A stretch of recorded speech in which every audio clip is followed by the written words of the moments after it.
back in the building, man. Look, I don't even know which one this is. I can't even put a number on it, man. We just grinding today. But look, man, I just got done finishing that RDC, Bronny and LeBron James video. Staying on topic of Bronny and LeBron James, we have the weirdest NBA draft ever. Now look, in my opinion, this is one of the weirdest NBA drafts ever, if not the weirdest. I feel like this is the weirdest one that I've ever seen. Like, you know, since I've been alive, since I came in this world 2005, all the way till now, it's been one of the craziest NBA drafts I have ever seen. The shit is just really crazy as hell, bro. How little I knew about this draft. I didn't even know it was draft day until I had went on Instagram and seen that Alex Sarr had got picked up. Until I had seen whoever the fuck we got, man. Atlanta Hawks. I was gonna say Falcons. That's how bad y'all screwed. Bro, the Falcons or the Hawks cannot draft. Atlanta as a whole, bro, what the fuck? Y'all both fuck, yeah, bro, y'all fuck both drafts up for both sports. The Braves ain't even really, man, they ain't even doing all that this year. Atlanta, we down bad. Look, I'm not from Atlanta. I'm from Columbus. But bro, this shit is really fucked up, bro. Being a Atlanta anything fan is the most stressful shit, nigga. This shit will have you wearing hats, nigga. This shit will have you bald. Swear to God. Anyway, man, look, bro, we here with the weirdest draft ever. Let's get straight into this shit, man. Let me make sure I'm recording. And I'm gonna start that motherfucker right now. The best storyline of LA getting Bronny?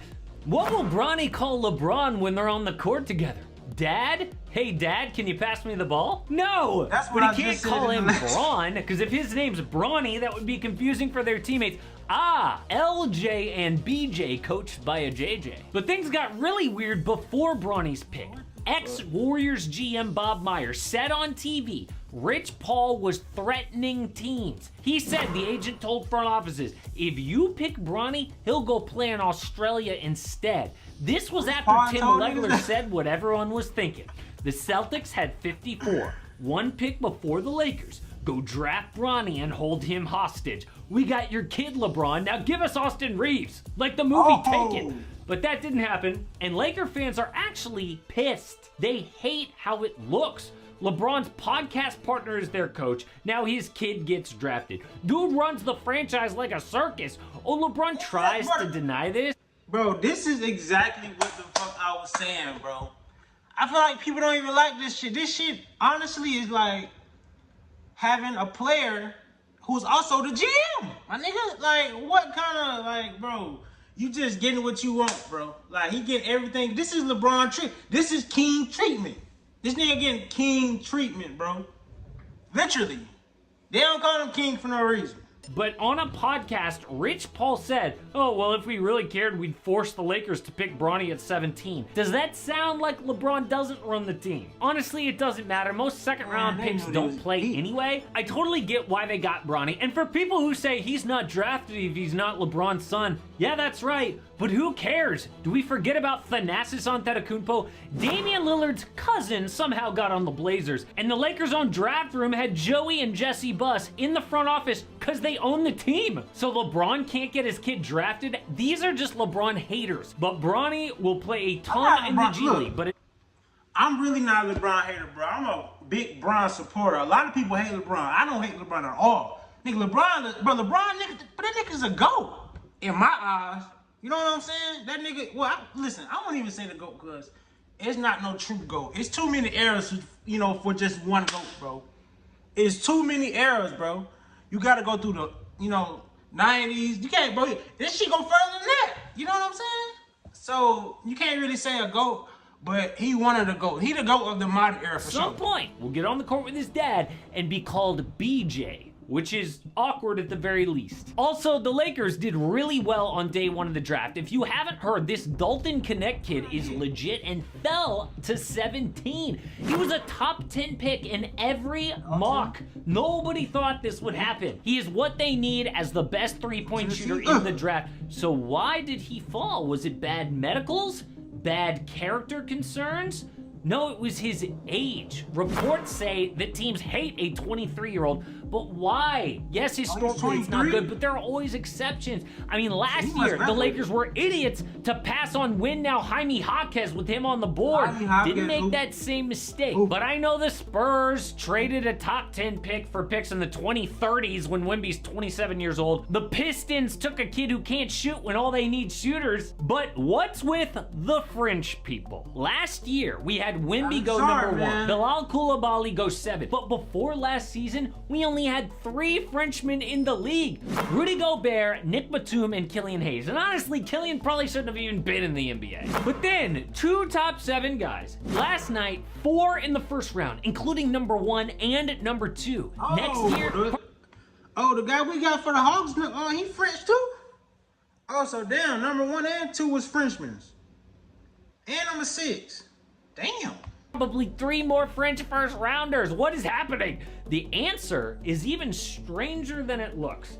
Back in the day, top overseas picks had to be tall. Yao Ming, Andrew Bogut, Joel Embiid. You almost had to be like a 7-footer to stand out. But now, guys are going for their skill. Like Riza Shea is 6'8", but can shoot and handle like a 3-and-D American. Tizian Salon and Pacome Dadier are around 6'8" as well. The world keeps taking over the sport. The last 6 MVP trophies.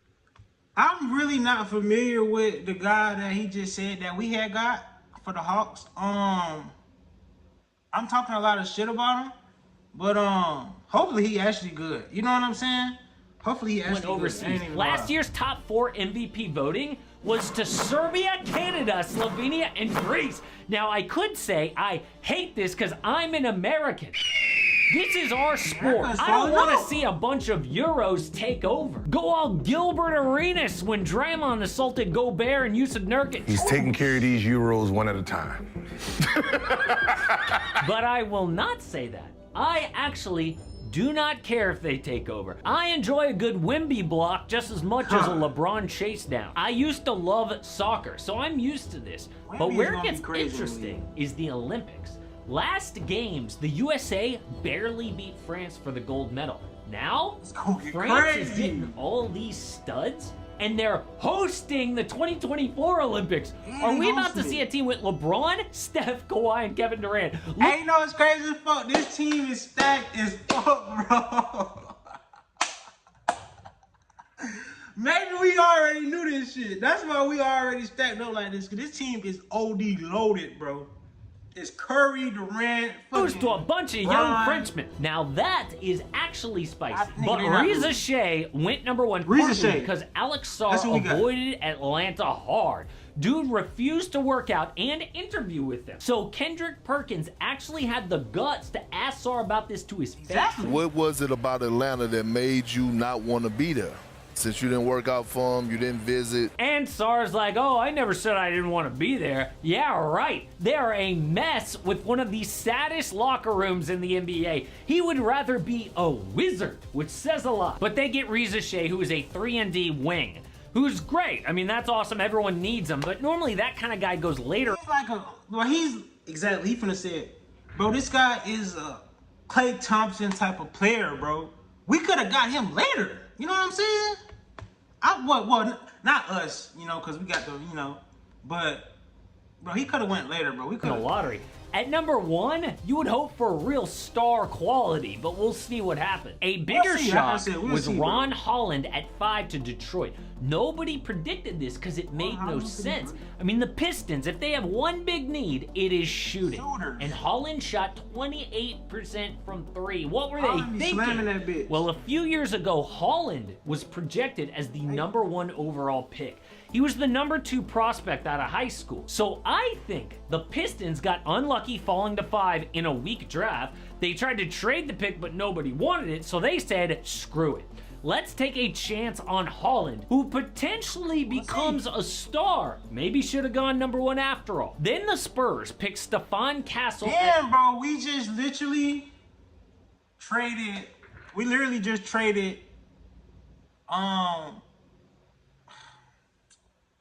This shit just made me mad thinking about it, bro.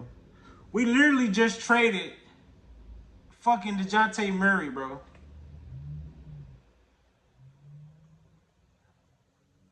We in a huge rebuild. 4. A great We fit finna for lose Ice Wemby. Tray too. Castle's comp is a taller Drew I can see Holiday, it. 3 and D. Then at 8, they pick Rob Dillingham, the shooting point guard Wemby needs, who immediately got traded to the Timberwolves. The Wolves sent a pick in 2030 and a top 1 protected swap in He went to the 2031. Wolves? Immediately, experts were like, strange trade for the Spurs. Anthony Edwards will only be 29 years old in 2030. We sure that pick will be any good? Yeah, but this isn't even about the pick. This is to trade the pick. Wemby will be so good, they're stockpiling other people's assets. Now, the Spurs have the Hawks picks in 2025 and 27 and a 26 swap. A Celtics 2030 swap. Wolves 2030, 2031, Mavs 2030 swap, and a Bulls pick. They are betting against those teams' future. Yeah, Ant's 29 in 2030, but so much happens in 6 years. That's an eternity in the NBA. The Spurs are planning a big trade. Could be Donovan Mitchell, Devin Booker, maybe some point guard we don't even know is available yet.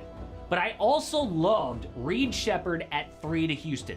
Bill Simmons pointed out, the first American white guy off the board first since 1977. It has been 47 years since that happened, so this kid's got to be great. Now, we heard Houston might trade the pick, but instead they get Shepherd, who's a great shooter and playmaker. Now, they have a fun young core. Reed, Amin Thompson, Jabari Smith, and Whitmore, Jalen Green, and Alperen Şengün. Yes, but don't sleep on the Jazz getting Cody Williams at 10. OKC's Jalen Williams' younger brother. A 6'7" slasher who can pass, but no one hated this draft more than DeAndre Ayton. His team just drafted their center of the future. At number 7, Donovan Clingan. They've been drafting smaller guards for years, so Clingan is a great fit as a young rim protector. And I know Ayton has some range to his game, but they are not going to play both of these guys at the same time. Ayton is problematic for his attitude, his weird nickname that he gave himself, and his contract. Nobody wants an inconsistent 16 a game on a max deal. So the draft was weird, and nobody's really that excited. I mean, I think even if Reza Shea sucks, no one's gonna call him a bust, because they're gonna be like, yeah, I didn't even really watch that draft. I didn't think much of him anyway. But there will be all-stars in this draft. Maybe even an MVP. I mean, no one thought that Giannis or Jokic had that ceiling. But maybe the Rockets will make things even weirder. Multiple reports say they want Kevin Durant. And even if that doesn't happen, the trade they already made was crazy enough for its own video. I ain't gonna lie, man. Like I said, bro. Yeah, man. This draft was ass. I just pray for my Hawks, man. I just pray for my Hawks, bro. We just lost another core piece today. Of what little we did already have. And we pretty much got robbed. We didn't even get shit for it. You know what I'm saying? So, man, I guess we'll see, man. Anyways, man, I'm out.